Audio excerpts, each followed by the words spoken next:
Board ಅಂದರೆ ಕಾಸು ಕೊಟ್ಟವ್ರಿಗೆ ಮನೆ ಲೂಟಿ ಮಾಡ್ತಾ ಇದ್ದಾರೆ.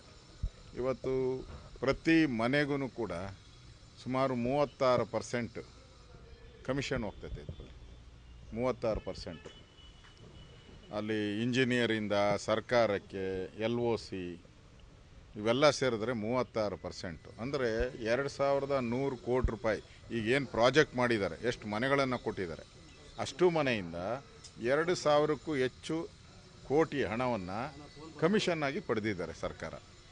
ಅದನ್ನು BR ಪಾಟೀಲ್ ಅವರು ಸ್ಪಷ್ಟವಾಗಿ ಹೇಳಿದ್ದಾರೆ. ಮುಖ್ಯಮಂತ್ರಿ ಕೋಟಿ ಹಣವನ್ನು ಕಮಿಷನ್ನಾಗಿ ಪಡೆದಿದ್ದಾರೆ ಸರ್ಕಾರ. ಅದನ್ನು BR ಪಾಟೀಲ್ ಅವರು ಸ್ಪಷ್ಟವಾಗಿ ಹೇಳಿದ್ದಾರೆ.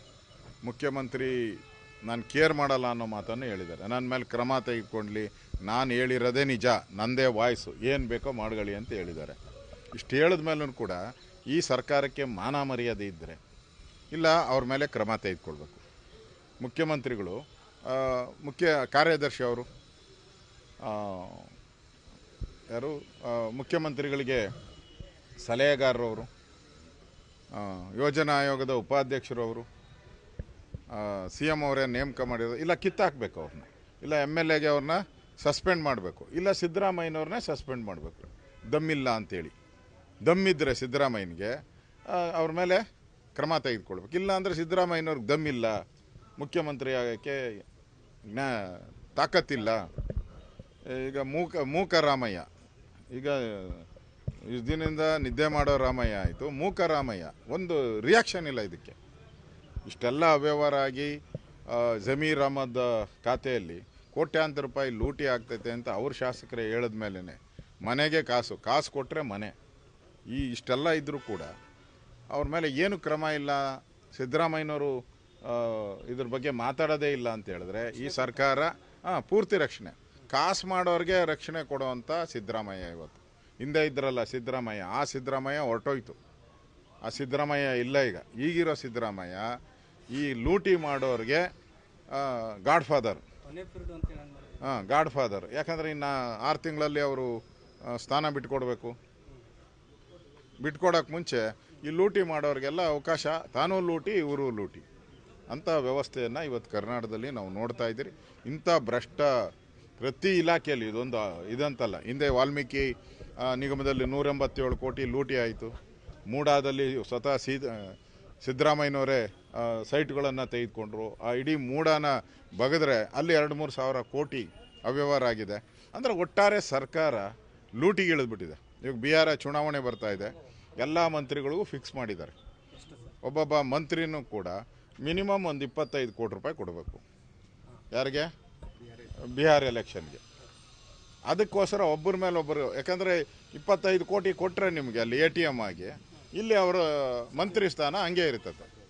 ಇಲ್ಲ ಅಂದ್ರೆ ನಾನು ರೀಶಫಲ್ ಮಾಡ್ತೀರಿ ಅಂತ ಗೂಬೆ ಕೂತಿರ್ತಾರೆ ಅವ್ರ ಮೇಲೆ. ಅದಕ್ಕೆ ಇವಾಗ ಡೆಲ್ಲಿಗೆ ಹೋಗಿದ್ದಾರೆ, ಗೂಬೆ ಕೂತಿರ್ತಾರೆ. ದುಡ್ಡು ಕೊಟ್ಟವ್ರಿಗೆ ಅಲ್ಲೂ ಅಷ್ಟೇ, ಇಲ್ಲಿ ಕಾಸು ಕೊಟ್ಟವ್ರಿಗೆ ಮನೆ, ಅಲ್ಲಿ ದುಡ್ಡು ಕೊಟ್ಟವ್ರಿಗೆ ಮಂತ್ರಿ ಸ್ಥಾನ. ದುಡ್ಡು ಕೊಟ್ಟವ್ರಿಗೆ ಮಂತ್ರಿ ಸ್ಥಾನ, ಅದಕ್ಕೆ ಇಲ್ಲಿ ಕಾಸು ಕೊಟ್ಟವ್ರಿಗೆ ಮನೆ. ಇದು ಕಾಂಗ್ರೆಸ್ಸಿನ ನೀತಿ ಸಿದ್ಧಾಂತ. ಅದರಿಂದ ಬಡವರಿಗೆ ಅನ್ನ ಕೊಡುವಂಥ ಒಂದು ಕಾಯಕವನ್ನು ಈ ಗೃಹ ಇಲಾಖೆ ಹೌಸಿಂಗ್ ಬೋರ್ಡ್ ಮಾಡಬೇಕಾಯಿತು. ಇವತ್ತು ಬಡವರ ಮನೆಗೆ ಕನ್ನ ಹಾಕುವಂಥ ಒಂದು ಹೌಸಿಂಗ್ ಬೋರ್ಡ್ ಆಗಿದೆ ಇವತ್ತು. ಅದರ ವಿರುದ್ಧವಾದಂಥ ಒಂದು ಹೋರಾಟವನ್ನು ನಾವು ಇಡೀ ರಾಜ್ಯವ್ಯಾಪಿ ಮಾಡ್ತಾ ಇದ್ದೀರಿ. ಪ್ರತಿ ಜಿಲ್ಲೆಯಲ್ಲೂ ಕೂಡ ಯಾರು ವಂಚಿತರಾಗಿದ್ದಾರೆ, ಈ ಮನೆ ಕಾಸು ಕೊಟ್ಟವ್ರಿಗೆ ಮನೆ ಕೊಟ್ಟಿದ್ದಾರೆ, ಯಾರು ಕಾಸಿಲ್ದವ್ರಿಗಿಲ್ಲ, ಅವ್ರನ್ನೆಲ್ಲ ಒಂದು ಸಂಘಟನೆ ಮಾಡಿ ಎಲ್ಲ ಜಿಲ್ಲೆಗಳಲ್ಲೂ ನಾವು ಹೋರಾಟವನ್ನು ಮಾಡ್ತೀರಿ. ಈ ಮುತ್ತಿಗೆಯನ್ನು ಹಾಕ್ತೀರಿ. ಯಾವ್ಯಾವ ಹೌಸಿಂಗ್ ಬೋರ್ಡ್ ಆಫೀಸ್ಗಳಿದೆ ಅದಕ್ಕೆ ಮುತ್ತಿಗೆಯನ್ನು ಹಾಕುವಂಥ ಕೆಲಸವನ್ನು ಮಾಡ್ತೀರಿ. ಎಲ್ಲರೂ ಇಲ್ಲೇ ದಾರಿಯಲ್ಲಿ ಇಟ್ಕೊಂಬಿಟ್ರು. ಲಿಸ್ಟ್ ಐತೆ, ಎಲ್ಲ ಬಂದಿಲ್ಲ ನಾವು, ಲಿಸ್ಟೇ ಐತೆ, ಬಿಡುಗಡೆ ಮಾಡ್ತಾ ಇದ್ದೆ ನಾನು. ಎಲ್ಲೋದ್ರಪ್ಪ ನಮ್ಮ ಗನ್ಮ್ಯಾನ್ ಎಲ್ಲೋ ಲಿಸ್ಟ್ ಅದು ನನ್ನೇದು ನೋಡಿ. ಡೀಟೇಲಾಗಿ ನಾನು ಹೇಳ್ತಾ ಇದ್ದೆ ನೋಡಿ. ಮುಸ್ಲಿಮರಿಗೆ 15% ಈಗ ರಿಸರ್ವೇಷನ್ ಮಾಡಿದ್ದಾರೆ. ಹತ್ತಿಗೆಯನ್ನು ಹಾಕುವಂಥ ಕೆಲಸವನ್ನು ಮಾಡ್ತೀರಿ. ಎಲ್ಲರೂ ಇಲ್ಲೇ ದಾರಿಯಲ್ಲಿ ಇಟ್ಕೊಂಬಿಟ್ರು. ಲಿಸ್ಟ್ ಐತೆ, ಎಲ್ಲ ಬಂದಿಲ್ಲ ನಾವು, ಲಿಸ್ಟೇ ಐತೆ, ಬಿಡುಗಡೆ ಮಾಡ್ತಾ ಇದ್ದೆ ನಾನು. ಎಲ್ಲೋದ್ರಪ್ಪ ನಮ್ಮ ಗನ್ಮ್ಯಾನ್ ಎಲ್ಲ ಲಿಸ್ಟ್ ಅದು ನನ್ನದು. ನೋಡಿ ಡೀಟೇಲಾಗಿ ನಾನು ಹೇಳ್ತಾ ಇದ್ದೆ. ನೋಡಿ ಮುಸ್ಲಿಮರಿಗೆ 15% ಈಗ ರಿಸರ್ವೇಷನ್ ಮಾಡಿದ್ದಾರೆ. 10 ಇತ್ತು, ಈಗ 15% ಮಾಡಿದ್ದಾರೆ. ಹಿಂದೂಗಳಿಗೆ 60% ಕಮಿಷನ್. ಈಗ ಯಾರ್ಯಾರು ಹಿಂದೂಗಳು ಮನೆ ತಗೊತಾರೋ ಅವ್ರಿಗೆ ಇದು ಬೇಡ. ವಸತಿ ಯೋಜನೆಗೆ ಮನೆ ಕಟ್ಟಕ್ಕೆ ಅರ್ಜಿ ಬೇಡ, ಮುಖ್ಯಮಂತ್ರಿಗಳ ಮರ್ಜಿ ಇದ್ದರೆ ಸಾಕು. ಇದು ಬೇಡ. ಇವರು ಮನಿ ಕೊಟ್ಟವರಿಗೆ ಮನೆ ಸ್ಲೋಗನ್, ಹೊಸ ಸ್ಲೋಗನ್, ಮನಿ ಕೊಟ್ಟವರಿಗೆ ಮನೆ. ಈಗ ಹೊಸ ಸ್ಲೋಗನ್ ಇವುದು. ಮತ್ತು ಇಲ್ಲಿ ನಾನು ಆ ಪತ್ರನೂ ಬಿಡುಗಡೆ ಮಾಡ್ತೀನಿ ನೋಡಿ. ಮಿನಿಸ್ಟ್ರುಗಳ ಆಫೀಸ್ಗಳಿಗೆ 13% ಕೊಡಬೇಕು. ಅವ್ರ PA ಇದ್ದಾನಲ್ಲ, ಯಾರು ಸರ್ಫರಾಜ್ ಖಾನ್.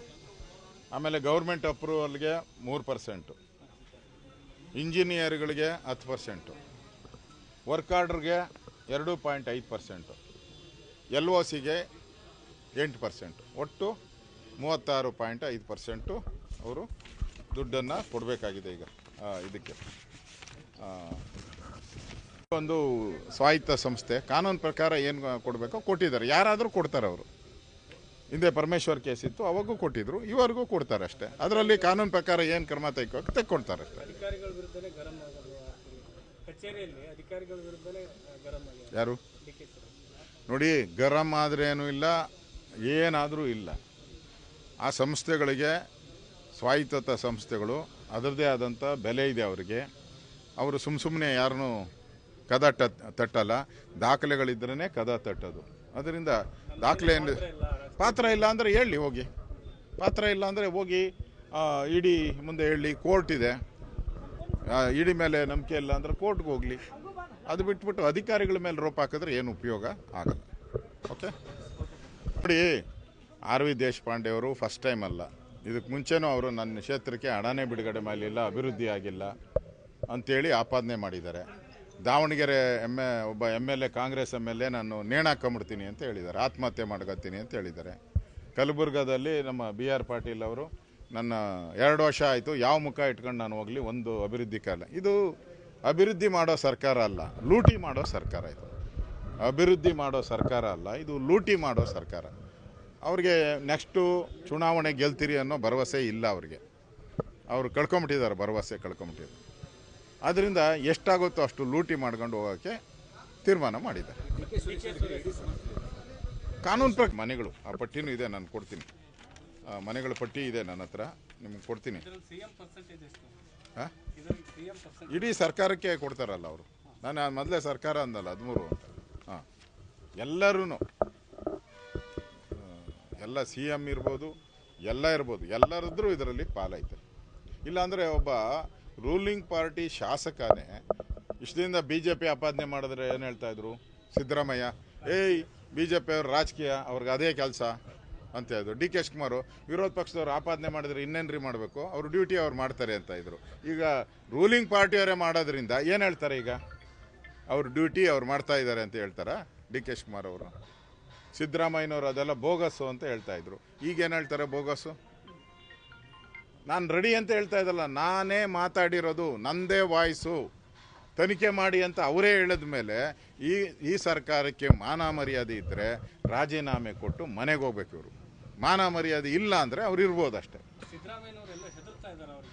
ನಾನು ಹೇಳಿದ್ನಲ್ಲ, ಈಗ ಸಿದ್ದರಾಮಯ್ಯ ಮೂಕರಾಮಯ್ಯ ಆಗೋಗ್ಬಿಟ್ಟಿದ್ದಾರೆ.